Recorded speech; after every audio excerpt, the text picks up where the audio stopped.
Good morning সবাইকে আরও একটা দিনের অনেক অনেক শুভেচ্ছা। আর আমার পরিবারে তোমাদের সবাইকে জানাই স্বাগত। আশা করি সবাই খুব ভালো আছো, সুস্থ আছো। এখন সকাল 5:30 বাজে, আর এখন কত আলো দেখো। আর কয়েকদিন আগে বেশ ঘুটঘুটে অন্ধকার থাকতো। সকালের এই কিচিরমিচির আওয়াজ আর ওই কুকুরছানাগুলোর মায়ের সাথে খেলা করা দেখলেই কেমন মনটা ভরে যায়। আর যারা নিয়মিত আমার ব্লগ দেখো তারা তো জানোই সকালটা আমার ভীষণ পছন্দের। এই সকালটা আমি কখনোই ঘুমিয়ে নষ্ট করতে চাই না। নিজের মতন চুপচাপ কখনো মন্ত্র, কখনো গান চালিয়ে কাজ করতে ভীষণ ভালোবাসি। আর আজকে হচ্ছে 15 এপ্রিল 2025, বাংলা ক্যালেন্ডারের 1432 সালের পয়লা বৈশাখ। তাই সকলকে জানাই আন্তরিক প্রীতি ও শুভেচ্ছা, ভালোবাসা। আর সকালবেলায় আজকে যেহেতু মঙ্গলবার, কর্তামশাইকে বলেছিলাম সবজি বাড়িতে একদম বাড়ন্ত, তাই তিনি নিয়ে এসেছেন দেখো 1 কিলো ভেন্ডি, 1 কিলো পটল, প্রায় হাফ কিলো শশা আর 4টে আম। এই গরমের দিনে পটল, আম, শশা এগুলো খেতে তো ভীষণ ভালোবাসি, কিন্তু এতগুলো ভেন্ডি দেখে আমি বেশ আঁতকে উঠেছিলাম। কারণ গত সপ্তাহেও আমাদের অনেক ভেন্ডি এনেছিল। সেই ভেন্ডি খেতে খেতেই আমার একেবারে মুখে অরুচি লেগে গেছে। তাই ভেন্ডিগুলোকে ভালো করে প্যাকেট করে একদম ফ্রিজে চালান করে দেবো, যাতে করে গোটা সপ্তাহ আর ভেন্ডিগুলোকে বারই না করতে হয়। আর আজকে সকালে একটা বেল ছিল, সেটারই শরবত বানাবো। তার জন্য বেলটাকে ফাটিয়ে কুড়িয়ে নিচ্ছি। আর আজকে বেলটা সাধারণত আমরা দুধ দিয়ে করি, আজকে এটা দই দিয়ে করব। কারণ পরপর না বেশ কিছুদিন এখানে পুজো আচ্চা চলছিল, এই নীলষষ্ঠী, তারপরে এই সংক্রান্তি। পেটটা বেশ মোটামুটি উপোস করে করে পেটের অবস্থাটা ঠিক নেই, যার জন্য আজকে আর দুধ দিয়ে করব না, দই দিয়েই করব।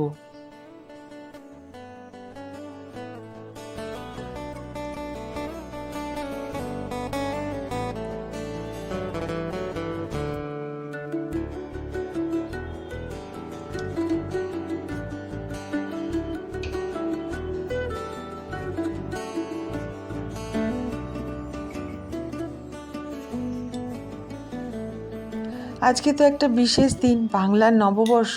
আর আমি একজন বাড়ির গৃহিণী, সেই সঙ্গে একজন ব্যস্ত মাও। আজকে আমার বিশেষ দিনটি কেমনভাবে কাটে সকাল থেকে রাত অবধি আজকে লিখে রাখি সেই গল্পটাই আমার ডায়েরির পাতায়। ছোটোবেলায় ছোট ছোট কত কথা লিখে রাখতাম এক একটা ডায়েরিতে, কিন্তু সেই ডায়েরির হদিশ আর কোথায় গেছে তার কোনো ঠিক নেই।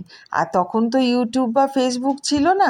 এখন যেমন ইউটিউবে লাইফস্টাইল ব্লগ করা যায়, সেই ব্লগের মাধ্যমে লিখে রাখা যায় নিজস্ব স্মৃতিকথা, তখন তো আর সেই রকম ছিল না। তবে প্রচুর স্মৃতি রয়ে গেছে নিজের মনের মণিকোঠায়। ছোটোবেলার এই নববর্ষের দিনটা কী যে ভালো কাটতো ধারণার বাইরে।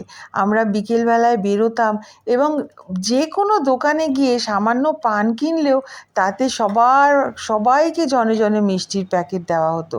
আর সেই ব্যাগ ভরে ভরে মিষ্টির প্যাকেট আনা হতো, কী যে খুশি লাগতো। আমিও তো মিষ্টি খেতাম না, কিন্তু দেখে বড় আনন্দ পেতাম। যাই হোক, আজকে সকালের ব্রেকফাস্ট তেমন কিছু করলাম না। আজকে শুধু বেলের এই শরবত দিয়েই সকালের ব্রেকফাস্ট ছাড়লাম। আজকে দই দিয়ে করলাম, দুধটা দিলে পেটটা আবার খারাপ করবে আমার।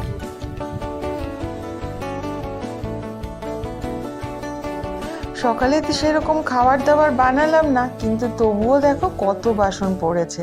এবার এই বাসনগুলোকে মেজে ধুয়ে পরিষ্কার করে রান্নাঘরটা ক্লিন করে নিই। আর বাসন যখন মেজে নিই তারপরে না ধুতে গেলে বেশ একটা সাবানের দাগ থাকে। তাই এই রকম একটা কাপড় পাওয়া যায়, যেই কাপড়গুলো নেট নেট মতন থাকে, অ্যামাজন বা ফ্লিপকার্ট বা ব্লিঙ্কিটে পাওয়া যায়। সেইগুলো দিয়ে ধুলে একদম পরিষ্কার হয়ে যায়। যাক, কথা বলতে বলতে আমার সমস্ত বাসন মাজা হয়ে গেছে। আজকে আমি যা যা রান্না করব সব বসে বসে রান্না করব। কারণ বেশ কিছুদিন ধরে পাটায় রেস্টের মধ্যেই আছি, খুব বেশি প্রেশার দিচ্ছি না। আর আজকে তো পয়লা বৈশাখ, তার জন্য রান্নাবান্নাটা একটু বেশিই করব। আমার আবার নিরামিষ, কিন্তু আজকে মাছও করব, মাংসও করব। কারণ তিতুনের অনেক দিন ধরেই মাছ খাওয়া পড়ছে, এবং মাংসটাও অনেক দিন ধরে খায়নি বলে ওর জন্য আবার একটু মাংস করব। আর আমার কর্তামশাই মাছ খেতে চেয়েছে, তাকেও মাছ করে দেব। সেই জন্য অনেকগুলো পদই রান্না করতে হবে।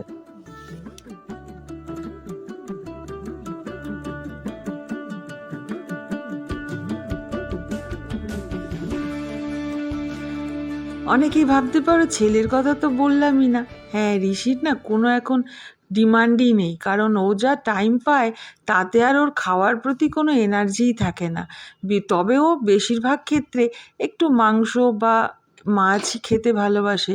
নিরামিষ খাবার দাবার ওর একদমই পছন্দ না। ওকে যদি ভাত ভাজা করে দিই ও মহা আনন্দে খেয়ে নেবে। এখন আর সময়ের অভাবে ও আর কিছু বলেই উঠতে পারে না।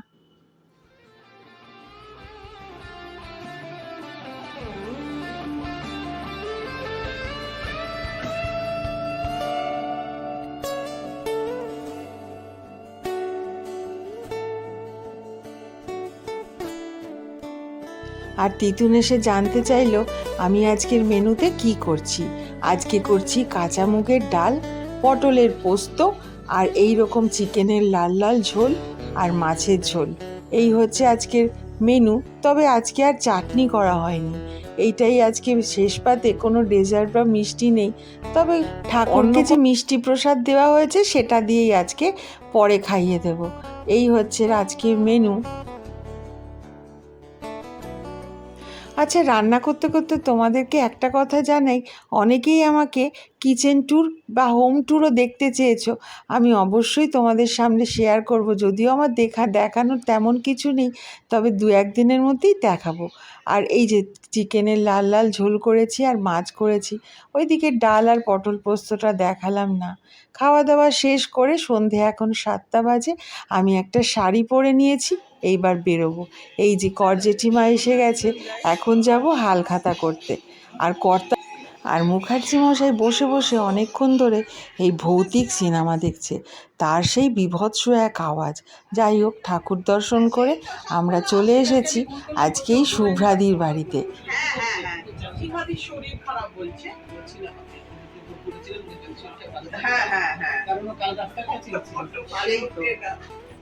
বা কাকিমাকে বলে ভাল লাগছে না,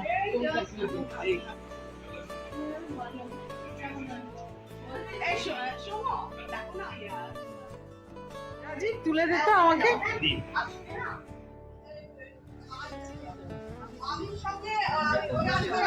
তাকাও ওইদিকে, তোর দিকে তাকাবো।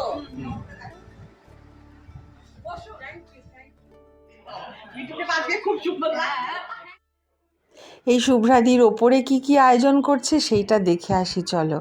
আর পরে বলছি এই শুভ্রাদির বাড়িতে কেন এলাম। হ্যাঁ, এখানে সব প্যাকিং হচ্ছে না।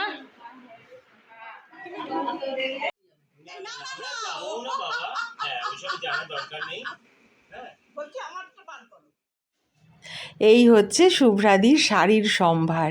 আর এই শুভ্রাদির বাড়িতে আমি বলি মাল্টিপারপাস শপিং কমপ্লেক্স, কারণ শুভ্রাদির কাছে পাওয়া যায় না এমন কিচ্ছু নেই। ডালের বড়ি থেকে ন্যাপথলিন বা মোজা, যা সব কিছু, শুধু জুতোটাই ছাড়া বাকি সমস্ত কিছু শুভ্রাদির কাছে পাওয়া যায়। আর এই যে আমি একটু সমস্তটা তুলে রাখলাম। আর এত ভালো মানসিকতার মানুষ শুভ্রাদি।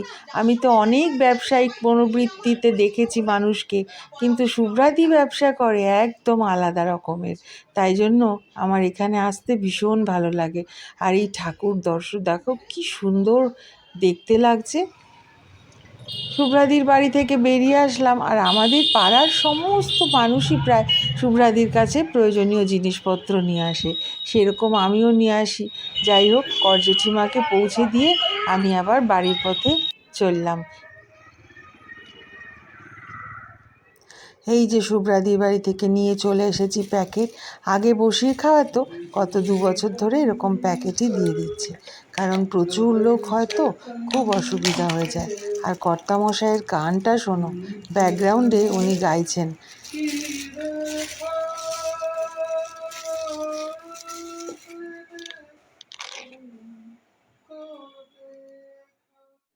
আজকে সকাল থেকে কর্তামশাইয়ের সঙ্গে বেশ খটোমটো চলছিল, তাই জন্য দুজনেরই মুডটা অফ ছিল।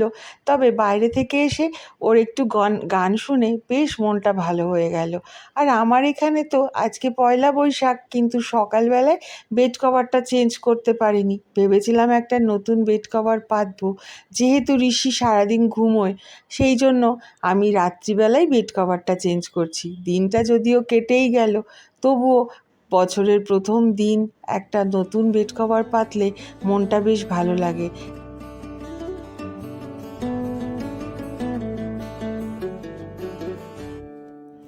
এমনিতেও ঘরে যখন খুব একঘেয়ে লাগে, তখন যদি একটা সুন্দর একটু বেড কভার চেঞ্জ করা যায়, নতুন কোনো বেড কভার পাতলাম বা টাটকা ফুল সাজিয়ে রাখলেও আমার মনটা ভীষণ ভালো হয়ে যায়।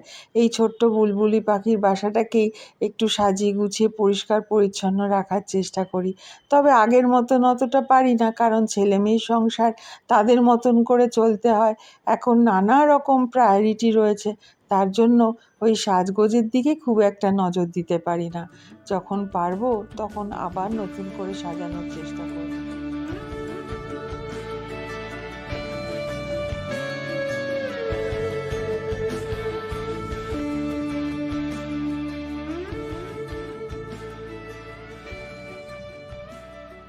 এই যে দুটো বালিশের কভার আর একটা কোল বালিশের কভার, অনেকগুলো বালিশ তো, তাই দুটো কভারেই পরিয়ে নিলাম। বাকিগুলো যেগুলো আছে সেগুলোই থাক। আমার মোটামুটি সব কাচাই ছিল, পরিষ্কারই করেছিলাম সংক্রান্তির দিন। যাই হোক, কোল বালিশের কভারটা আর ইচ্ছে করছে না, ওইটা রেখে দিই। আর বিছানাটা মোটামুটি গোছানো হয়ে গেল। কেমন লাগছে চাদরটা দেখে কমেন্ট করে অবশ্যই বলো।